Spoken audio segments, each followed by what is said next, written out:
Le Livre du ciel, tome 15, 27 mars 1923. Par le sacrement de l'Eucharistie, Jésus descend dans la créature pour la transformer en un autre lui-même et l'amener à vivre dans son cœur. Les grâces préparatoires à la réception du sacrement, les dispositions nécessaires. Après la communion, mon doux Jésus m'apparut. Dès que je le vis, je me précipitai à ses pieds pour les embrasser. Il me dit: ma fille, viens dans mes bras, et même dans mon cœur.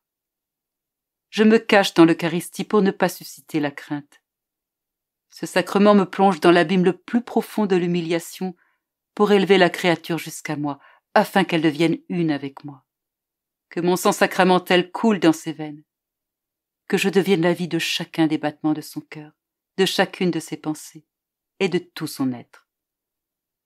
Mon amour me consume et veut que la créature soit consumée dans ses flammes, afin qu'elle renaisse comme un autre moi-même. J'ai voulu me cacher dans l'Eucharistie pour entrer dans la créature et pour procéder à cette transformation. Pour que cette transformation s'opère toutefois, des dispositions appropriées de l'âme sont nécessaires. Lorsque j'instituai l'Eucharistie, mon amour porté aux excès a prévu des grâces, des bienfaits, des faveurs et de la lumière pour rendre l'homme digne de me recevoir. Je puis dire que mon amour a prévu pour l'homme des avantages surpassant même les bienfaits de la création. J'ai voulu accorder à l'homme les grâces nécessaires pour qu'il puisse dignement me recevoir et profiter abondamment des fruits de ce sacrement. Mais pour qu'il puisse recevoir ces grâces, il doit se vider de lui-même. Il doit avoir la haine du péché. Et il doit avoir le désir de me recevoir.